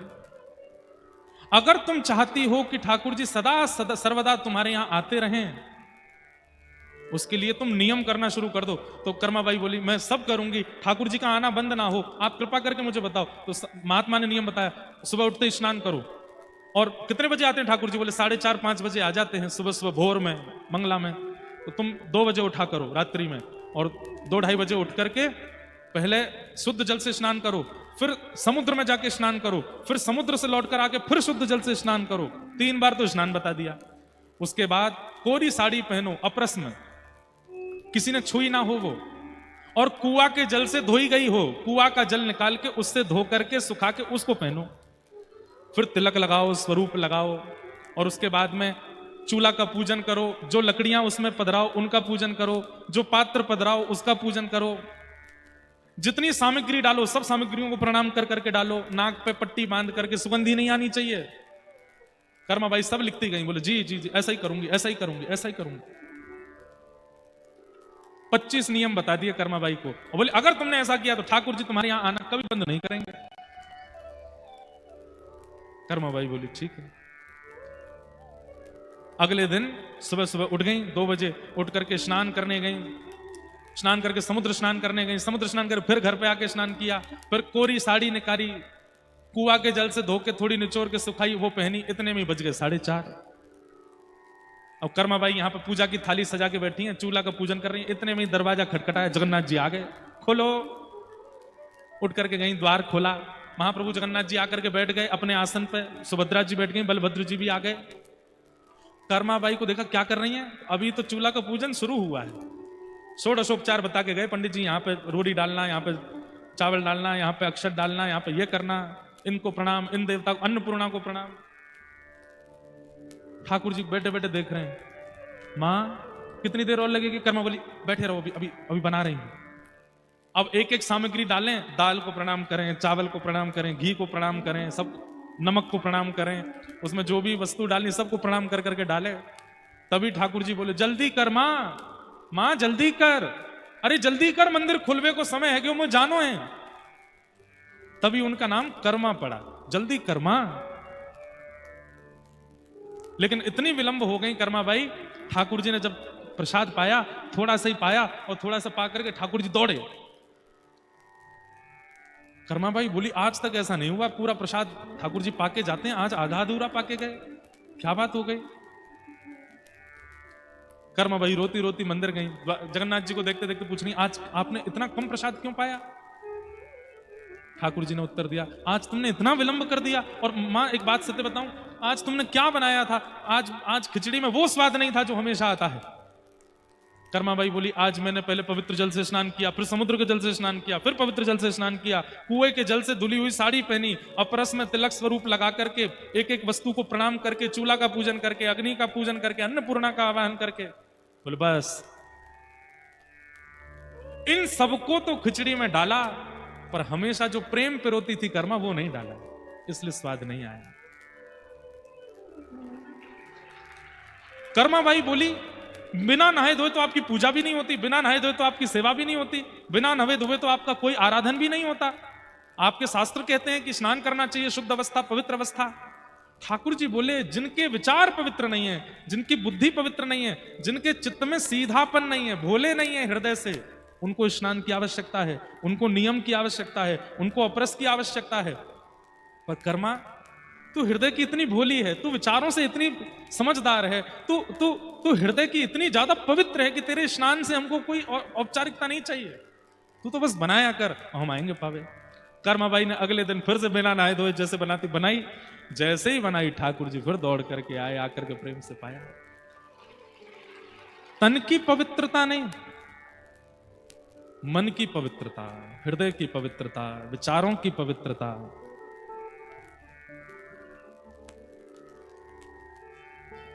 वह आवश्यक है।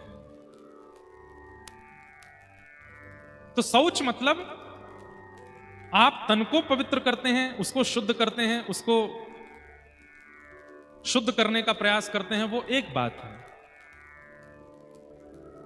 हृदय पवित्र हो, विचार पवित्र हो, नकारात्मकता नहीं, छींक आ गई, ओहो अब सगुन हो गया, अब तो सफर नहीं करेंगे, बिल्ली रास्ता काट गई, अब सफर नहीं करेंगे, अरे कौन हो रहा है, अब सफर नहीं करेंगे। ठाकुर जी का नाम लीजिए, अपनी हर क्रिया में प्रविष्ट हुआ कीजिए, विचारों से इतने संकीर्ण होने की कोई बात नहीं है। अभी तक कमाई बहुत बढ़िया चल रही थी, अचानक से रुक गई, क्यों? उसने हम पर कुदृष्टि डाल दी है, उसने हमारे घर में बंधन करवा दिया है, उसने हमारे ऊपर प्रेत छोड़ दिया है। भैया देखो ऐसा नहीं कह रहे कि हम भूत प्रेत नहीं होते हैं, पर घर में व्यक्ति तभी रहता है जब उसको आप स्थान दे दोगे। अगर भूत प्रेत छोड़ने का काम होता ना, सबसे ज्यादा हम वक्ताओं के ऊपर ही छोड़े गए होते। व्यास जी पे लग जाओ, बड़ी कथा कर रहे हैं आजकल, यूं कर रहे हैं, लाओ इन पे ही भूत छोड़ दो एक। भाई जब आप हृदय से पवित्र होगे, विचारों से पवित्र होगे, और इतना अवकाश आपके शरीर में नहीं होगा कि कहीं भी भूत आ सके, तो कैसे कोई प्रेत आ जाएगा? सब जगह ठाकुर जी बैठा रखे हैं। तन में श्री कृष्ण, मन में श्री कृष्ण, नेत्रों में कृष्ण, कानों में कृष्ण, बुद्धि में कृष्ण, नासिका में कृष्ण, जिह्वा में कृष्ण, हाथों में कृष्ण, उदर में कृष्ण, सब जगह जब कृष्ण ही बैठे हैं तो वहां भूत कैसे चला जाएगा? जब आपका अंग प्रत्यंग कृष्ण विहीन हो जाता है, तब निश्चित कोई ना कोई प्रेत आपको पकड़ लेता है, कोई ना कोई प्रेत आपके ऊपर बाधा बन करके आ सकता है। कृष्ण तन कृष्ण मन कृष्ण ही हमारो धन, आठों याम ऊधो हमें कृष्ण ही सो काम है। चलत कृष्ण, दिखत कृष्ण, बोलत कृष्ण, नृतत कृष्ण, सब कृष्ण। अब व्यक्ति कानों से कृष्ण सुनता है, आंखों से कृष्ण को देखता है, नासिका से उन्हीं की सुगंधी लेता है, जिह्वा से उनका प्रसाद लेता है, हाथों से करताल बजाता है, पैरों से कीर्तन में नृत्य करता है, किसी भी इंद्रिय से अवकाश दिया ही नहीं है, तो फिर भूत कैसे आ जाएगा? घर में कमरा खाली है तो उसमें कोई भी आकर के रह सकता है, पर सारे कमरों में लोग बैठे तो फिर कोई कैसे आ जाएगा? ये हमारे शरीर की जितनी इंद्रियां हैं सब कमरे हैं, और इन समस्त कमरों में अगर कृष्ण बैठे हैं तो फिर कोई कैसे आ जाएगा, कोई कैसे आक्रमण करेगा। हमारे श्री डोंगरे जी महाराज, भारत के बहुत बड़े कथा वक्ता, वे कहते थे एक भी इंद्रिय को कृष्ण चिंतन से वंचित मत कीजिए। आंखों को दर्शन में लगा के रखिए, कानों को श्रवण में लगा के रखिए, नासिका को सुगंधी में लगा के रखिए, जिह्वा को प्रसाद में लगा के रखिए, हाथों को सेवा में लगा के रखिए, पैरों को प्रदक्षिणा में लगा करके रखिए। सर्वांगीण इंद्रियों को अगर कृष्णमय बना करके रखोगे तो एक भी इंद्रिय पाप मार्ग पर नहीं लेके जाएगी, और जिस इंद्रिय से आपने भजन करना बंद कर दिया वही इंद्रिय आपको पाप मार्गी बना देगी। शौच यानी कि पवित्रता, विचारों की पवित्रता, बुद्धि की पवित्रता, संबंधों की पवित्रता,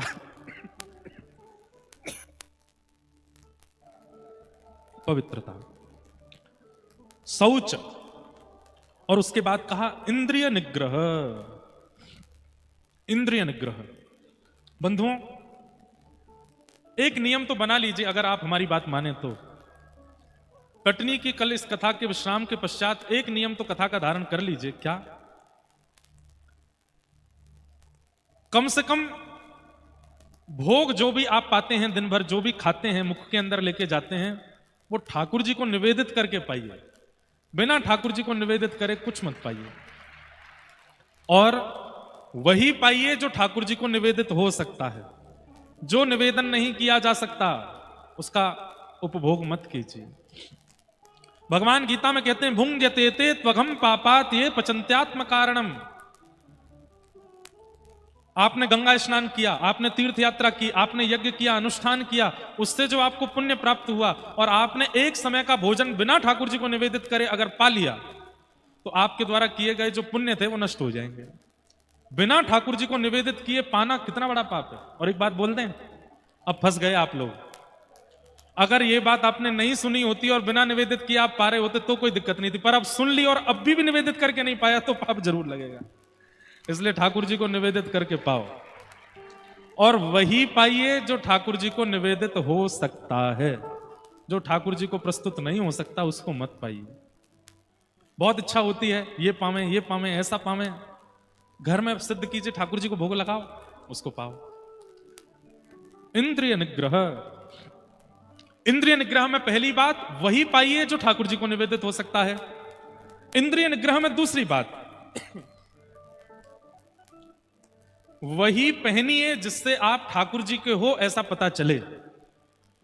वैसे ही रहिए, वैसी ही दिनचर्या, वैसी ही बातें बोलिए कि आप ठाकुर जी के संबंध के हो।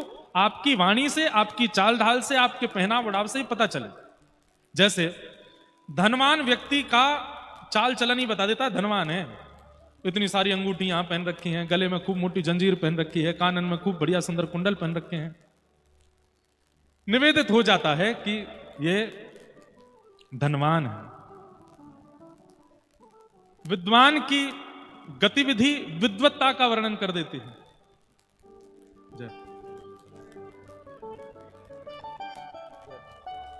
आज बड़ी कृपा है, हमारे मध्य प्रदेश के उप मुख्यमंत्री जी पधारे हैं। कथा के प्रारंभ में श्री मुख्यमंत्री जी का आगमन हुआ और विश्राम में उप मुख्यमंत्री जी का आगमन हुआ है।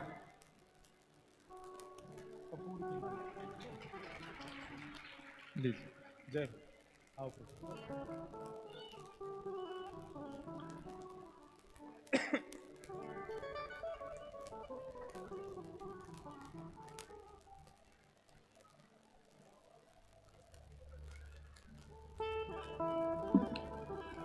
तो हम निवेदन कर रहे थे कि आपकी प्रत्येक गतिविधि आपका पहचान करा देती है। जैसे विद्वान व्यक्ति की पहचान भी उसकी गति से हो जाती है। चाल चलन ही ऐसा होता है कि उससे पता चल जाता है कि ये विद्वान है।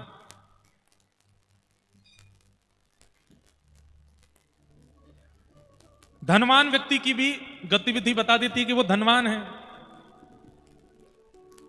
1.5-2 लाख रुपए का जो फोन है वो हाथ में लिए ही चलेंगे, उसको जेब में नहीं रखते, वो हाथ में ही रखते हैं ताकि पता चले हम पे ये है। क्यों?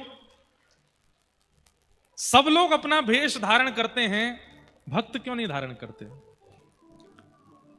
इंद्रिय निग्रह जो यहां दशकम धर्म लक्षणम में बताए गए हैं, उसमें इंद्रिय निग्रह का अर्थ यही है कि आपका रूप स्वरूप, जैसे ही आप किसी के सामने जाओ तो आपके रूप स्वरूप से यह बात पता चल जाए कि आप कौन हो। अब हम एक नाम बोलेंगे, वो नाम बोलते ही आपके चित्त में वो प्रकट नहीं होंगे जिनका नाम बोला, प्रकट कोई और होगा। भक्तिमती मीराबाई, मीराबाई का नाम लेते हैं, गोपाल जी चित्त में प्रकट हो जाते हैं। यह है इंद्रिय निग्रह। मीराबाई का नाम लेने से सुंदरता प्रकट नहीं हो रही, कोई स्त्री प्रकट नहीं हो रही, कोई लड़की है, कोई कन्या है, ऐसी भावना चित्त में नहीं आ रही है। मीराबाई का नाम लेते चित्त में ठाकुर जी प्रकट हो रहे हैं। यह मीराबाई की सफलता है। जिसका स्मरण करके, जिसका नाम बोल करके, या जिसका सामने आते ही आपके चित्त में क्या प्रकट होता है, वो उस व्यक्ति की पहचान कराता है। हमारी आंखों से ज्यादा श्रेष्ठ इस दुनिया में कुछ भी नहीं है। कोई व्यक्ति महालोभी है, हमारी आंख एक बार में पहचान जाती है कि इसके अंदर लोभ है। ताली नहीं बजाओ, बस सुन लो। कोई व्यक्ति बड़ा चतुर है, बहुत चतुराई है, तो उसके मुखमंडल से ही पता चल जाता है कि इसके अंदर बड़ी चतुरता है। और कहीं उसने शब्द प्रकट कर दिए, कहीं वो आपके सामने खड़ा होकर के बोलने लगा, तो और प्रमाणित हो जाता है कि ये चतुर है। आंखों की चंचलता, कभी इधर देखे कभी उधर देखे, गंभीर नहीं है, धीर नहीं है, पता चल जाता है कि चतुर है। आंखों की चंचलता, वाणी की चपलता, ये सब वह गुण हैं जो प्रस्तुत करते हैं, प्रमाणित करते हैं व्यक्ति के रूप को, स्वरूप को।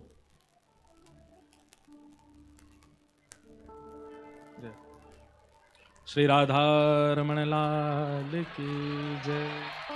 परम कृपा, आज पूज्य श्री राधा रमण लाल जी के परम सेवक एवं हमारे अग्रज भ्राता श्री पुंडरीक गोस्वामी जी महाराज पधारे हैं, उन्हें बारंबार प्रणाम। जय जय राधा रमण हरि बोल, जय जय राधा रमण हरि बोल, जय राधा रमण हरि बोल, जय जय राधा रमण हरि बोल। हरि बोल हरि बोल हरि बोल हरि बोल हरि बोल हरि बोल हरि बोल हरि बोल हरि बोल हरि बोल हरि बोल हरि बोल हरि बोल हरि बोल। जय जय राधा रमण हरि बोल रे, तेरो राधा रमण हरि बोल। जय जय राधा रमण हरि बोल, जय जय राधा रमण हरि बोल। जय जय राधा रमण हरि बोल रे, तेरो राधा रमण हरि बोल। हे हरि बोल हरि बोल हरि बोल, हरि बोल हरि बोल हरि बोल, हरि बोल हरि बोल हरि बोल, हरि बोल हरि बोल हरि बोल। हे हरि बोल हरि बोल हरि बोल, हरि बोल हरि बोल हरि बोल, हरि बोल हरि बोल हरि बोल, हरि बोल हरि बोल हरि बोल। जय जय राधा रमण हरि बोल, जय जय राधा रमण हरि बोल, जय जय राधा रमण हरि बोल, जय जय राधा रमण हरि बोल। जय जय राधा रमण हरि बोल, जय जय राधा रमण हरि बोल, जय जय राधा रमण हरि बोल रे, जय जय राधा रमण हरि बोल। श्री राधा रमण लाल की, वृंदावन वृंदावन बिहारी लाल की जय जय श्री राधे। सब लोग विराज जाओ अपने अपने स्थान पे। परम सौभाग्य है आज यहाँ कटनी में समस्त भारतवर्ष की विशिष्ट विभूतियों का आगमन हो रहा है। आज व्यासपीठ की परंपरा के उत्ताल उर्मियों के रसमय संवाहक परम पूजनीय एवं हमारे अग्रज भ्राता स्वरूप श्री राधा रमण लाल जी के परम चरण सेवक श्री पुंडरीक गोस्वामी जी महाराज और साथ में ही हमारी भाभी माँ श्रीमती रेणुका गोस्वामी जी भी पधारी हैं। आप दोनों को बारंबार वंदन, बारंबार प्रणाम। आपके माध्यम से और आप दोनों युगल के माध्यम से ही अनेक युवाओं का, अनेक वैष्णवों का भक्ति भाव में जो कल्याण किया जा रहा है वो निश्चित ही आनंदमय है, सराहनीय है। श्री राधा रमण लाल जी खूब कृपा बनाए रखें। ऐसे ही आप दोनों युगल बन के सबको युगल के चरणार बिंदों तक पहुंचाते रहें, ऐसी हमारी प्रार्थना। तो हम निवेदन कर रहे थे अपनी बात को पूर्ण कर दें। इंद्रिय निग्रह, आपके रूप स्वरूप चाल ढाल सबसे परिचय हो जाता है कि आप कैसे हैं। व्यक्ति कितना भी चतुर है लेकिन कितना भी छुपाता हो अपनी चतुराई को, लेकिन फिर भी उसके रूप से चतुराई छलक ही जाती है। व्यक्ति कितना भी छल उसके चित्त में, कपट उसके चित्त में, जो भी दोष उसके चित्त में है वो उसके रूप से प्रकट हो ही जाते हैं। इंद्रिय निग्रह का भाव यहां पर इस भाव से है कि हमारी स्मृति, हमारा नाम, हमारी उपस्थिति सबके चित्त में ठाकुर जी को प्रकट करे। जैसे भक्तिमती मीराबाई, उनका स्मरण होते ही गोपाल जी अपने आप प्रकट होते हैं, कराने नहीं पड़ते, हो जाते। गोस्वामी तुलसीदास जी का स्मरण करते ही चित्त में राघव जी प्रकट हो जाते हैं, कराने नहीं पड़ते। किसी के रूप स्वरूप भाव शब्दावली के चिंतन मात्र से चित्त में ठाकुर जी प्रकट होते हैं। यही इंद्रिय निग्रह है।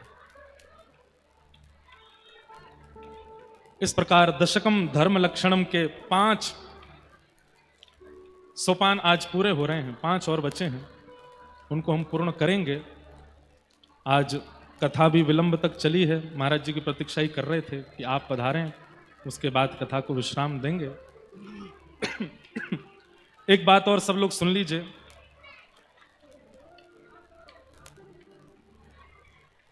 कई सारे बालक खो गए, एक बालक और खो गया है। कोई रेशमा कुशवाहा हैं, माता उर्मिला कुशवाहा हैं, 22 साल की माता जी हैं कि जिन बालक के पता नहीं, और 4 बजे से नहीं मिले हैं। कृपा करके ये बालक मिल गए हैं कि माता जी मिल गई, कौन मिल गया है? जो भी मिल गए हैं वो अपने खोए हुए को खोज लीजिए, मिल जाए। अच्छा, माता जी मिल गई हैं, बालक नहीं मिल रहा है। 22 साल का बालक खो गया है। 22 साल की लड़की खो गई हैं। आप जहां कहीं भी हों पंडाल में आ जाइए, आपकी माता जी आपकी प्रतीक्षा कर रही हैं, रेशमा जी। और अगर किसी को मिल जाए तो भैया उनको यहां तक पहुंचा देना। आज कथा के प्रारंभ में मध्य प्रदेश के मुख्यमंत्री जी का आगमन हुआ। कथा के विश्राम सत्र में मध्य प्रदेश के उप मुख्यमंत्री जी का आगमन हुआ है।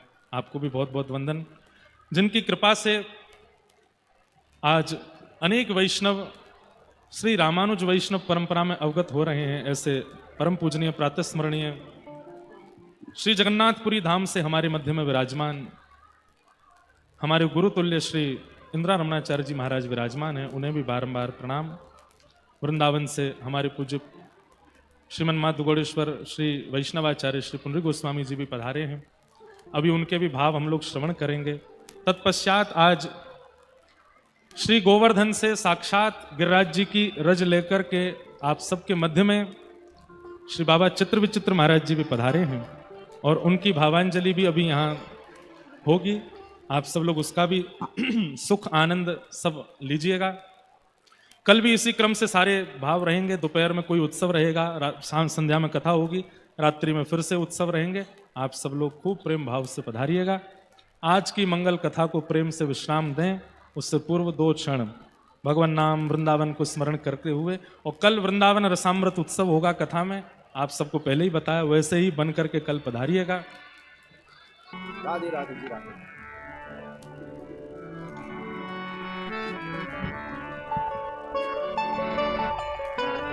ये हमारे लिए बड़े सौभाग्य का विषय है कि हमारे बीच में परम पूज्य स्वामी पुंडरीक जी महाराज जी की धर्मपत्नी और निमाई पाठशाला की कुलपति रेणुका जी भी हैं। हम उनसे भी आग्रह करेंगे कि आपका भी आशीर्वचन हम सभी को प्राप्त हो।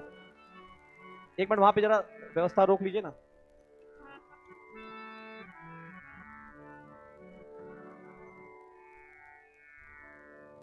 हेलो,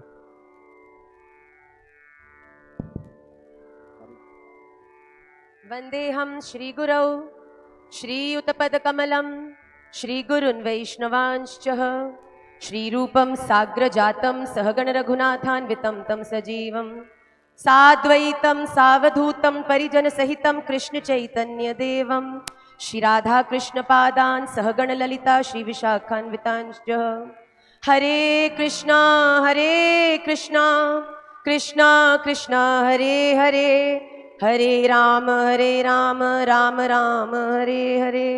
श्री राधा रमण लाल की जय, श्री गिरिधर लाल भगवान की जय, श्री वृंदावन धाम की जय, सद्गुरुदेव भगवान की जय।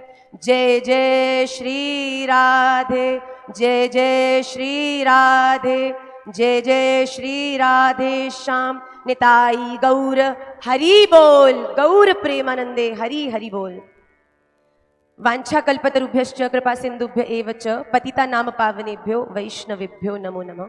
सर्वप्रथम अपनी ऊर्जा प्राणाधार श्री राधा रमन लाल के चरणारविंद में अपने अनंत प्रेम को सद्गुरुदेव महाराज के द्वारा दिखाए हुए कलयुग में गौर मार्गानुवर्ती नाम हरेर नाम एव केवलम नाम नाम कारी बहुधा निज सर्वशक्तिस्तत्रार्पित नियमित स्मरणे न कालः एतादृशी तव कृपा भगवन् ममापि दुर्दैव मी दृशमिहा जनिनानुराग। कलयुग केवल नाम आधारा, ऐसा युग धर्म जो सद्गुरुदेव महाराज के द्वारा निर्देशित है, उसके प्रति अपनी अनंत निष्ठा को और आप सभी के प्रति, व्यासपीठ के प्रति, सभी आचार्यों के चरणारविंद में सभी को बहुत बहुत धन्यवाद व्यक्त करती हूँ कि ऐसे दिव्य उत्सव का हिस्सा बनने का हमें अवसर दिया। जैसा कि महाराज जी ने बोला कि तेल भी गर्म है, महाराज जी भी पूड़ी निकाल चुके हैं, तो बस 2 मिनट में एक बात आपको बताकर अपनी वाणी को विश्राम करूंगी। जब कोई व्यक्ति किसी से प्रेम करता है तो उसे बार बार उन बातों को याद दिलाता है जो उसके लिए हितकारी है। जो राधा रमन लाल के प्रिय है ना, ठाकुर जी ने बार बार व्यवस्था करी है उसे बार बार ये बताने का कि दुनिया में कैसे जीना है। सतयुग में श्रीमद् भागवत महापुराण के 7वें अध्याय में भक्त प्रहलाद के चरित्र में भक्त प्रहलाद ने बताया है। आरण्य कांड के अंदर तुलसीदास रामायण जी के अंदर तुलसीदास जी ने उसका उल्लेख किया है। स्वयं भगवान श्री राम ने भी शबरी जी को इस बारे में पुनः बताया है। और यही नहीं, ये बात इतनी हितकारी है जो मैं बताने वाली हूं कि स्वयं नारद जी ने भी इस बात को पुष्ट करने के लिए त्रेता में एक बड़ी अद्भुत लीला करी।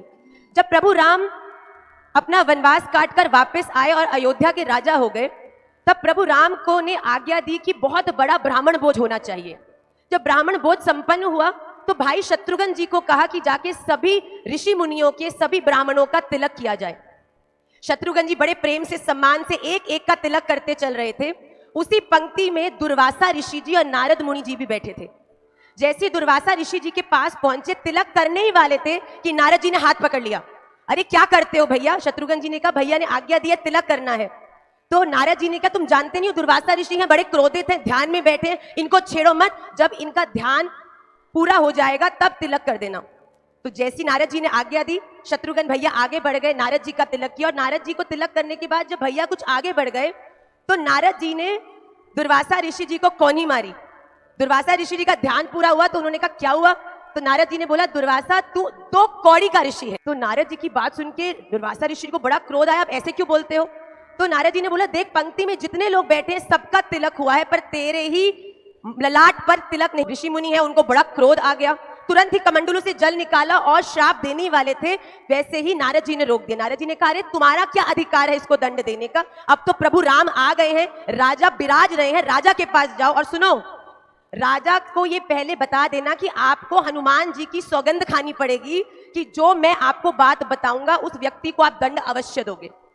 तो ऋषि मुनि ने कहा ठीक है। दुर्वासा जी दौड़ कर गए, राम जी अपने आसन पर बैठे थे। राम जी के पास जाते दुर्वासा जी जोर जोर से कहने लगे, प्रभु राम, आपके राज्य में बहुत बड़ा अपराध हुआ है, मैं इसको कभी भी स्वीकार नहीं कर सकता। प्रभु राम खड़े हो गए, आपके प्रति किसी ने अपराध किया, मैं उसको मृत्यु दंड दे दूंगा। तो तुरंत दुर्वासा ऋषि जी कहते, पहले आप प्रभु राम, आप पहले हनुमान जी की सौगंध खाओगे या मृत्यु दंड दोगे? तो प्रभु राम कहते, मैं स्वयं उसको अपने हाथों से मारूंगा, आप बताइए। मैं हनुमान जी की सौगंध खाता हूं। तुरंत जो दुर्वासा ऋषि जी हैं वो कहते, आपके भाई शत्रुघ्न ने ही मेरा अपमान किया है। प्रभु राम क्रोधित हुए और खड़े हुए शत्रुघ्न जी को ढूंढने के लिए निकल गए। यहां बाहर नारद जी ने जैसे दुर्वासा ऋषि जी को भीतर राम जी के पास भेजा, तुरंत दुर्वासा ऋषि जी शत्रुघ्न भैया के पास पहुंच गए। अरे शत्रुघ्न, जो दुर्वासा ऋषि जी हैं वो अपराध मान गए हैं, तू भाग जा। तो जो शत्रुघ्न जी ने कह रही, आप ये कैसी लीला कर रहे हो? आपने तो मुझे बोला तिलक नहीं करना, और जब मैंने नहीं किया, अब दुर्वासा ऋषि जी को क्रोध आए तो आप संभालो। तो उन्होंने कहा, मैं इसको नहीं संभाल सकता, तू भाग जा मां अंजना की छाया में, अंजना मैया ही तुझे आज बचा सकती हैं। तो तुरंत दौड़ने लगे और तुरंत नारद जी ने पीछे से पकड़ा शत्रुघ्न भैया को और कहा, सुन, जब हनुमान जी आएंगे तेरा बचाव करने के लिए, अब प्रभु राम की सौगंध जरूर खिला दियो, वरना तुझे आज कोई नहीं बचा पाएगा। तुरंत शत्रुघ्न भैया जो थे वो दौड़े, मां अंजना मुझे बचा लीजिए, आप ही मुझे बचा सकती हैं। तुरंत मैया ने हनुमान जी का स्मरण किया, हनुमान जी प्रकट हुए, जी मैया आज्ञा करिए, मेरी आज्ञा है, शत्रुघ्न मेरी आश्रय में आया, इसे कुछ नहीं होना चाहिए। तो हनुमान जी कहते हैं, मैं निश्चित कहता हूं, मैं वचन देता हूं। शत्रुघ्न जी कहते हैं, नहीं नहीं, वचन नहीं चाहिए, कसम खाओ प्रभु राम की। तो अंजना मैया के सामने प्रभु राम की कसम खा के हनुमान जी कहते, शत्रुघ्न जी मैं आपको कुछ नहीं होने दूंगा। इतने में ही बाहर से क्रोधित राम जी आए, शत्रुघ्न कहां है, बाहर निकालो। अब शत्रुघ्न जी तो आए नहीं, पर हनुमान जी बाहर आ गए। तो राम जी ने कहा, हनुमान तुम हट जाओ, आज मैं शत्रुघ्न को छोड़ूंगा नहीं, मैंने तुम्हारी कसम खाई है, इसने दुर्वासा ऋषि जी के प्रति अपमान किया है। हनुमान जी कहते, प्रभु क्षमा चाहता हूं, अपराध मत मानिएगा, पर आप वापस लौट जाइए, क्योंकि मैंने भी आपकी ही कसम खाई है कि मैं शत्रुघ्न भैया को कुछ होने नहीं दूंगा। प्रभु राम कहते, अच्छा अब तू मुझसे लड़ाई करेगा? तो हनुमान जी कहते, आपकी सौगंध खाइए, आप युद्ध तो करना पड़ेगा। दूर पेड़ के पीछे से नारद जी और दुर्वासा ऋषि जी पूरा दृष्टांत को देख रहे थे। अब वो दोनों देख रहे हैं, प्रभु राम को क्रोध आ रहा है और हनुमान जी ने क्रोध में आते हुए राम जी को देखकर कहा, सुनिए सुनिए, युद्ध शुरू करते हैं, प्रारंभ करते हैं, 1 मिनट मैं अपना शस्त्र तो ले आऊं। तो हनुमान जी ने कहा, गदा तो तुमने पकड़ रखा है। तो हनुमान जी कहते हैं, ये गदा तो बड़े बड़े युद्धों के लिए होता है, ऐसे युद्ध के लिए गदा की आवश्यकता थोड़ी है। तुरंत गदा को साइड में रख दिया। अब प्रभु राम को गुस्सा आया कि अच्छा, मेरे से लड़ने के लिए तुझे शस्त्र भी नहीं चाहिए। हनुमान जी पीछे गए, अपनी कुटिया में से करताल लेकर बाहर आए और प्रभु राम से कहते, प्रभु युद्ध प्रारंभ करिए। राम जी को इतना क्रोध आ गया कि तुझे मजाक सूझ रहा है, जहां मैं अपने धनुष बाण से तुझे मारने वाला हूं और तू धनुष को अपने गदा को छोड़कर करताल ले आया। तो हनुमान जी कहते, प्रभु प्रारंभ तो करिए। प्रभु राम ने एक दिव्य बाण अपने कर्कश से निकाला, उसकी प्रत्वंचा धारण करी और जैसे ही हनुमान जी पर फेंका, प्रभु श्री राम का बाण को आता देखकर हनुमान जी जोर से हाथ उठा के बोलते, जय श्री राम। जैसे ही जय श्री राम बोला, हवा में आता हुआ बाण गायब हो गया। प्रभु राम ने देखा ये क्या हुआ। प्रभु राम को और क्रोध आया। प्रभु राम ने फिर से एक और दिव्य बाण निकाला और हनुमान जी की तरफ मारा। तुरंत जैसे ही हनुमान जी की तरफ छोड़ा, हनुमान जी कहते, जय जय श्री राम। अब प्रभु राम को इतना क्रोध आ गया कि ये तो कोई मजाक चल रहा है। तो प्रभु राम ने सुदर्शन का आवाहन कर लिया। इतना क्रोध बढ़ गया। पेड़ के पीछे खड़े नारद मुनि जी और दुर्वासा ऋषि जी ने जब ये देखा, तो दुर्वासा ऋषि जी को नारद जी ने कहा, जाओ प्रभु राम के चरण में और बोल दो कि तुमने शत्रुघ्न को माफ कर दिया, क्योंकि अगर आज सुदर्शन चल गया तो ये पूरी भूमि प्रलयात्मक हो जाएगी, सब कुछ खत्म हो जाएगा। दुर्वासा ऋषि जी ने ना आओ देखा ना पाओ, दौड़ कर गए, प्रभु राम के चरणों को पकड़ा, मैंने शत्रुघ्न को माफ कर दिया, घर का ही बच्चा है, हो जाती है गड़बड़, मुझे भी उस समय ज्यादा गुस्सा आ गया, अब छोड़ दीजिए, रहने दीजिए, भूल जाइए, मैंने माफ कर दिया। प्रभु राम ने बोला, अच्छा बात ठीक है शत्रुघ्न, अब मैं नहीं मारूंगा, बुलाओ बाहर उसे। शत्रुघ्न जी बड़े डरते डरते बाहर आए, हनुमान जी के पीछे से देख रहे हैं। राम जी कहते, आजा आजा, कुछ नहीं कहूंगा। तो हनुमान राम जी ने बोला, शत्रुघ्न तू मेरा भाई है, तुझे मैंने इतने अद्भुत संस्कार दिए हैं, तो ऐसा कैसे हो गया कि आज तूने सबका तिलक किया पर दुर्वासा ऋषि जी का ही तिलक नहीं किया? तो जैसे ये बोला, प्रभु राम ने पूछा, तो तुरंत शत्रुघ्न भैया ने देखा, नारायण, ये मैंने नहीं किया, ये तो नारद जी ने मुझे कहा था करने को। प्रभु राम समझ गए, अरे नारद मुनि, कभी तो जिंदगी में कुछ सही सही कर दिया करो। तो नारद मुनि जी को बुलाया, अरे आपने ऐसा क्यों किया, हम समझाइए। नारद मुनि जी रोने लगे जोर जोर से। वो कहने लगे, प्रभु इस लीला के माध्यम से मैं इस पूरी दुनिया को केवल एक ही बात बताना चाहता हूं। अगर तुम्हारे जीवन में कोई ऐसा अपराध तुमसे हो जाए ना कि तुमको लगे अब भगवान मुझे इस अपराध के लिए कभी माफ नहीं करेंगे, उस समय भी कलयुग में प्रभु से भी ज्यादा बड़ा प्रभु का नाम है। अगर तुमने राम नाम का आश्रय ले दिया ना, तो प्रभु राम भी तुम्हारा कुछ नहीं बिगाड़ पाएंगे।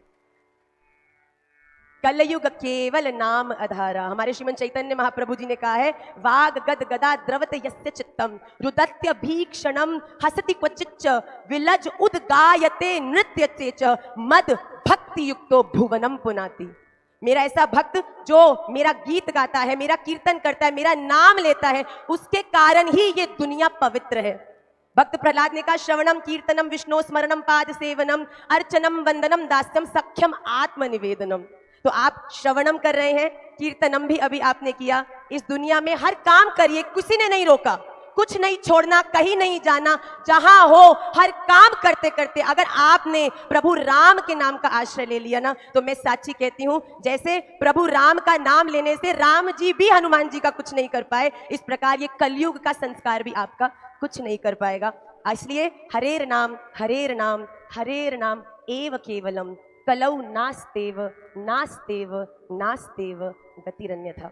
मैं क्षमा चाहूंगी। आवाहनम न जानामि जानामि न विसर्जनम पूजम चैव न जानामि क्षमस्व परमेश्वरः। मंत्रहीनम क्रियाहीनम भक्तिहीनम जनार्दन यत् पूजितम मया देवम परिपूर्णम तदस्तु में। मुझे क्षमा करिएगा अगर मेरे द्वारा कोई भी ऐसी बात कही गई हो जिससे आपको कष्ट हुआ हो, पर मैं पुनः धन्यवाद व्यक्त करती हूँ भैया का, संपूर्ण परिकर का, कि आपने अवसर दिया और दत्ता जी महाराज की इस अद्भुत उत्सव में पुष्पांजलि देने का अवसर हमको प्राप्त हुआ। श्री राधा रमण लाल की, श्रीमन चैतन्य महाप्रभु की जय जय, श्री राधे जय जय, जय जय श्री राधे